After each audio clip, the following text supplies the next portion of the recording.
โอเคเนาะนันนี้เขาก็จะมาเบิ่งเรื่องการตั้งค่าผู้สาวและกัดการตั้งค่าห้องครัวตั้งค่าพนักงานค่ายเนาะฉะนั้นตัวนี้เราจะต้องได้ตั้งค่าอยู่บนที่ผู้สาวพี่เนาะผู้สาวมันก็จะมีรายการผู้สาวแล้วก็บทบาทเนี่ยเนาะสำคัญมันอยู่ตัวบทบาทนี้เราต้องตั้งขึ้นมาสักก่อนก็คือบทบาทต้องแยกว่าเป็นพนักงานเคาน์เตอร์เป็นพนักงานห้องครัวเขาก็จะหาก็จะเขาเห็นแต่ห้องครัวเคาน์เตอร์ก็สามารถขายสินค้าได้เฮ็ดนั่นนี่ได้นะแล้วก็ผู้ดูแลระบบนี่แน่นอนว่าเขาจะแก้ไขบ่ได้จะเป็นแอดมินอยู่แล้วสามารถเพิ่มสิทธิ์ผู้สาวได้ตลอดเนาะคือตัวอย่างนี้เราเพิ่มไปเรียบร้อยแล้วคือตัวห้องครัวเนาะห้องครัวมาแก้ไขเบิ่งนี่ห้องครัวเขาจะใส่ชื่ออยู่นี่ว่าเป็นห้องครัวแล้วอันนี้จะเป็นรายละเอียดว่าเขาจะเข้าถึงโมดูลตัวใดเข้าถึงเมนูตัวใดเนาะสำหรับห้องครัวนี่เขาจะเข้าได้แต่ตัวนี้เบิ่งข้อมูลนะทำอิฐแล้วก็ตัดตารางการเข้าถึงตัวนี้ห้องครัวตั้งแต่ค่านี้ตั้งแต่2อันติ๊กแค่2อันเรียบร้อยก็ปรับปรุงเริ่มบันทึกตัวนี้เนาะเฉพาะห้องครัวตัวอย่างวันนี้เฮาได้ห้องครัวแล้ววันนี้เฮาก็กลับไปพนักงานเคาน์เตอร์นี่พนักงานเคาน์เตอร์ลองมาแก้ไขเบิ่งว่าอยากเพิ่มก็เพิ่มเนาะถ้าบ่เข้าใจเทื่อก็บ่ต้องไปเพิ่มนะใช้ชื่อว่าพนักงานเคาน์เตอร์แล้วก็มาเลือกนี่พนักงานเคาน์เตอร์จะให้เข้าใส่ได้สิทธิ์แดงสามารถเบิ่งหน้าโพสต์ก็คือหน้าค่ายตัวนี้แน่นอนว่าพนักงานเคาน์เตอร์ต้องเข้าหน้านี้ได้โพสต์นี่เฮาต้องติ๊กให้เขาจะแบบนี้แล้วก็เบิ่งรายละเอียดว่าเขาจะเข้าถึงยังแดงนี่ตัวนี้ลงทะเบียนเงินสดหาก็จะลงทะเบียนได้เพราะว่าต้องลงทะเบียนการค่ายก่อนนี่ก็ประมาณนั้นเนาะแล้วก็บันทึกเรียบร้อยเนาะสำหรับตัวนี้บทบาทเฮาตั้งไว้บัดนี้2อันเห็นบ่เฮาได้บทบาท2อันละสิทธินี่วันนี้เฮาก็มาเบิ่งอยู่วันผู้สาวบัดนี้นี่ผู้สาวคืออยู่นี่ตั้งไว้เป็นคิทเช่นก็คือเป็นห้องครัวอันนี้แอดมินตัวนี้เนาะ BBQ ถ้าสมมุติว่าห้องครัวเนาะเวลาเพิ่มตัวนี้เฮาจะเพิ่ม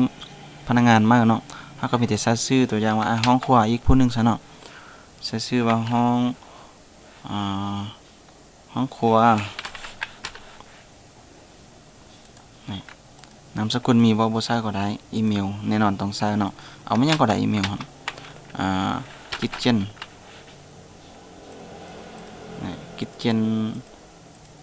2 1ก็ได้เพราะว่าอัน kitchen ธรรมดาอันใส่แล้วอันนี้เปิดใช้งานแล้วก็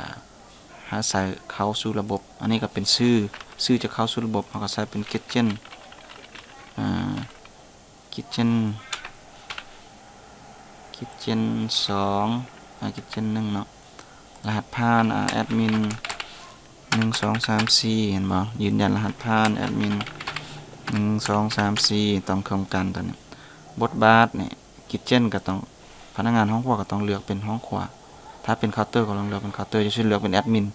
ถ้าเลือกเป็นแอดมินปุ๊บเขาจะควบคุมระบบได้หมดเลยมานี่สถานที่ให้เขาได้หารได้พอเฮามีสาขาเดียวก็เลือกสาขาเดียวนี่เนาะโอเคเรียบร้อยบันทึกอันนี้กรณีเนาะเฮาลองออกจากระบบโอเคเนาะอันนี้ห้องครัวโอเคเดี๋ยวลองแก้ไขแป๊บนึงเนาะห้องครัวโอเคลืมเลือกคิทเช่น1ห้องครัวชื่อผู้ชายเป็นคิทเช่น1อาจจะออกจากระบบลองเข้าเบิ่งเนาะอาจจะไปเบิ่งว่าห้องครัวเข้ามาหน้าตาจะเป็นไงเฮาก็ใส่คอมห้องครัวหรือว่าแท็บเล็ตห้องครัวเข้าไปแอดมิน1 2 3 4เห็นบ่นี่คลิกเข้าไปเห็นบ่ห้องครัวโอเคนะบัดนี้ลองสังเกตเบิ่งคิทเช่นห้องตัวนี้รีเฟรชเบิ่งนี่เห็นบ่เวลาที่เฮามีการออเดอร์เนาะบัดนี้เนาะออเดอร์จากตัวนี้เฮามาลองหน้าค่ายเบิ่งมานี่หน้าการขายสินค้ามานี่เนาะสังเกตเดี๋ยวนี้จะมีแต่ฮอตนี้เนาะมาเพิ่มอีกโต๊ะนึงโต๊ะ10รายการเข้าไปแล้ววันนี้เราก็กดพักบินพักบินแล้วมันจึงเข้ามา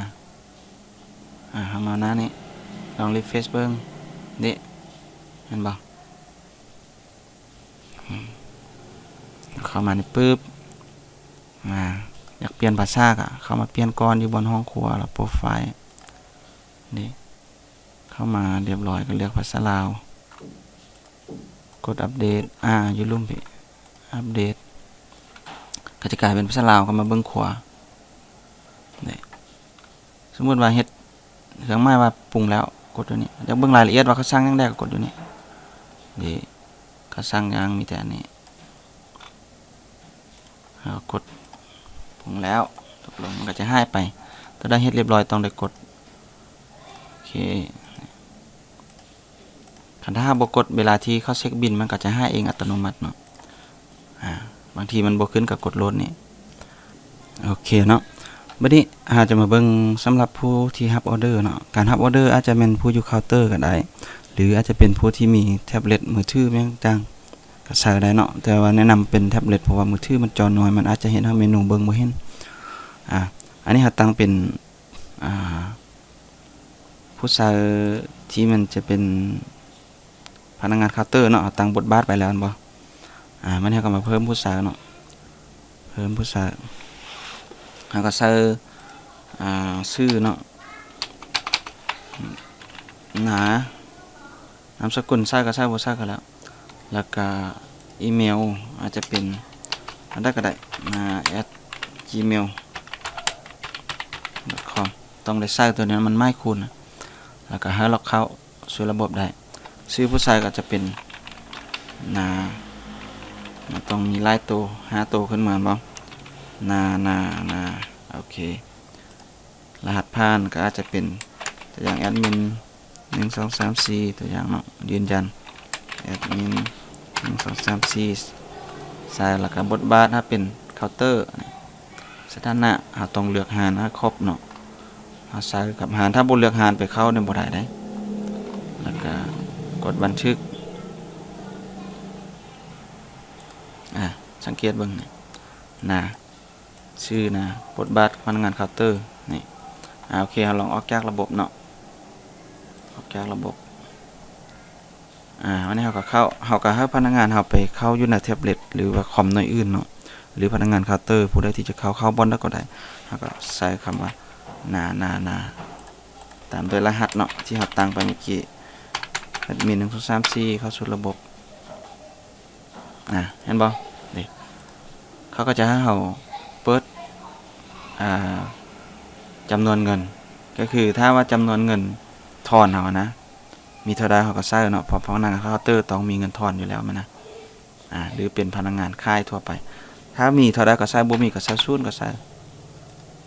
โอเคแล้วก็เปิดนี่เรียบร้อยเปิดแล้วก็สังเกตเบิ่งถ้าเรากลับไปหน้าหลักนี่เขาจะเข้าได้แต่คันนี้แล้วก็พนักงานพวกนี้ยักตั้งค่าก็เข้ามาอยู่นี่แล้วก็เลือกโปรไฟล์